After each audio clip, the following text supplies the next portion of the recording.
ಉಡುಪಿಯಲ್ಲಿ ಕ್ವಾರಿಗೆ ಬಿದ್ದ ಮಗನನ್ನ ರಕ್ಷಿಸೋಕೆ ಹೋಗಿ ತಾಯಿ ಕೂಡ ಸಾವನ್ನಪ್ಪಿರುವಂತಹ ಘಟನೆ ನಡೆದಿದೆ. ಉಡುಪಿ ತಾಲೂಕಿನ ಅಲೆವೂರಿನ ಪೆರುಪಾದೆಯಲ್ಲಿ ದುರಂತ ನಡೆದಿದೆ. ಕ್ವಾರಿಯಲ್ಲಿ ಮುಳುಗಿ ದ್ಯಾಮವ್ವ 25 ವರ್ಷದ ಮಹಿಳೆ ಹಾಗೂ ಹನುಮಂತ ವರ್ಷದ ಪುತ್ರ 4 ವರ್ಷ ಆತ ಹನುಮಂತ ಅಂತ ಆತನ ಹೆಸರು. ಆತ ಸಾವನ್ನಪ್ಪಿರುವಂತದ್ದು. ಸುಮಾರು 40 ಅಡಿ ಆಳದ ಕಲ್ಲು ಕ್ವಾರಿಯಲ್ಲಿ ದುರ್ಘಟನೆ ನಡೆದಿದೆ.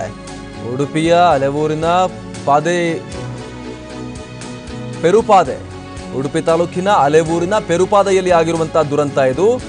ಕ್ವಾರಿಯಲ್ಲಿ ಮಗ 4 ವರ್ಷದ ಹನುಮಂತ ಮುಳುಗ್ತಾ ಇದ್ದ. ಆತನನ್ನ ಕಾಪಾಡೋಕೆ ಅಂತ ಇಳಿದಂತಹ ದ್ಯಾಮವ್ವ 25 ವರ್ಷದ ಗೃಹಿಣಿ ಅವರು ಕೂಡ ಮುಳುಗಿ ಸಾವನ್ನಪ್ಪಿದ್ದಾರೆ. ಸುಮಾರು 40 ಅಡಿ ಆಳದ ಕಲ್ಲು ಕ್ವಾರಿ ಇದು. ಇಲ್ಲಿ ಆಗಿರುವಂತಹ ದುರ್ಘಟನೆ. ತಾಯಿ ಪುತ್ರನ ಶವಗಳನ್ನ ಈಗ ಅಗ್ನಿಶಾಮಕ ಸಿಬ್ಬಂದಿ ಕಾರ್ಯಾಚರಣೆ ನಡೆಸಿ ಹೊರಕ್ಕೆ ತೆಗೆದಿದ್ದಾರೆ. ಬಟ್ಟೆ ಒಗೆಯಲು ಪುತ್ರನೊಂದಿಗೆ ಕಲ್ಲು ಕ್ವಾರಿಗೆ ಹೋಗಿದ್ರು ದ್ಯಾಮವ್ವ. ನೀರಿಗೆ ಬಿದ್ದ ಮಗನನ್ನ ರಕ್ಷಿಸೋಕೆ ಹೋಗಿ ದ್ಯಾಮವ್ವ ಕೂಡ ಸಾವನ್ನಪ್ಪಿದ್ದಾರೆ. ಮಣಿಪಾಲ ಪೊಲೀಸ್ ಸ್ಟೇಷನ್ ವ್ಯಾಪ್ತಿಯಲ್ಲಿ ಆಗಿರುವಂತಹ ದುರದೃಷ್ಟಕರ ಘಟನೆ ಇದು. ಕ್ವಾರಿಗೆ ಬಿದ್ದ ಮಗ 4 ವರ್ಷದ ಹನುಮಂತ ಆತನನ್ನ ರಕ್ಷಿಸೋಕೆ ಹೋಗಿ ದ್ಯಾಮವ್ವ ಕೂಡ ನೀರಿಗೆ ಉರುಳಿ ಅವರು ಕೂಡ ತಮ್ಮ ಪ್ರಾಣವನ್ನ ಕಳೆದುಕೊಂಡಿದ್ದಾರೆ. ಇದೀಗ ತಾಯಿ ಮತ್ತು ಮಗನ ಮೃತದೇಹಗಳನ್ನ ಅಗ್ನಿಶಾಮಕ ಸಿಬ್ಬಂದಿ ಕಾರ್ಯಾಚರಣೆ ನಡೆಸಿ ಕ್ವಾರಿಯಿಂದ ಹೊರಕ್ಕೆ ತೆಗೆದಿದ್ದಾರೆ.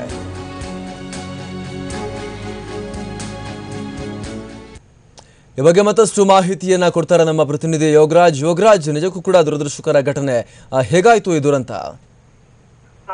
ಏನಂತ ಹೇಳಿದ್ರೆ ಇದು ಉಡುಪಿ ತಾಲೂಕಿನ ಅಲೆವೂರಿನ ಪೆರುಪಾದೆ ಎಂಬಲ್ಲಿ ಆಗಿರುವಂತಹ ಘಟನೆ. ಏನು ಇವತ್ತು ಬೆಳಿಗ್ಗೆ ಸುಮಾರು 10:30ರಿಂದ 11 ಗಂಟೆ ಸುಮಾರಿಗೆ ಏನು ಈ ಕೂಲಿ ಬೇರೆ ಅಂದ್ರೆ ಉತ್ತರ ಕನ್ನಡದಿಂದ ಇಲ್ಲಿಗೆ ಕೂಲಿ ಕಾರ್ಮಿಕರಾಗಿ ವಲಸೆ ಬಂದಿದಂತ ದ್ಯಾಮವ್ವ ಎಂಬುವರು ಅವರು ತನ್ನ ಮಗನನ್ನ ಕರ್ಕೊಂಡು ಹೋಗಿದ್ರು. ಆತನಿಗೆ 4 ವರ್ಷ ಆಗಿರೋ ಕಾರಣಕ್ಕೋಸ್ಕರ ಆತನ ಮನೆಯನ್ನ ಬಿಡದೆ ಏನು ಬಟ್ಟೆ ತೊಳಿಲಿಕ್ಕೆ ಕೋರೆಗೆ ಹೋಗಿದ್ರು. ಅಲ್ಲಿ ಸುಮಾರು 40 ಅಡಿ ಆಳದಲ್ಲಿ ನೀರಿತ್ತು. ಆ ನೀರಿನ ಅಲ್ಲಿ ಬಟ್ಟೆನ ತೊಳೆಯಂತ ಕೆಲಸನ ಅಲ್ಲಿ ಮಾಡ್ತಾ ಇರ್ತಾರೆ. ಆದ್ರೆ ಇವತ್ತು ಏನಂದ್ರೆ ತನ್ನ ಮಗನನ್ನ ಆಕೆ ಕರೆದುಕೊಂಡು ಹೋಗಿದ್ರು. ಕರೆದುಕೊಂಡು ಹೋಗಿದ್ದ ಟೈಮಲ್ಲಿ ಆ ಮಗು ಆ ನೀರಿನಲ್ಲಿ ಆಟ ಆಡ್ತಾ ಏನೋ 40 ಅಡಿ ಆಳದ ಒಂದು ಕಲ್ಲು ಕೋರೆಗೆ ಬಿತ್ತು. ಆ ಟೈಮಲ್ಲಿ ಅವರು ಕೂಡ ಆ ಮಗುವನ್ನ ರಕ್ಷಣೆ ಮಾಡ್ಲಿಕ್ಕೆ ಮುಂದಾದ್ರು.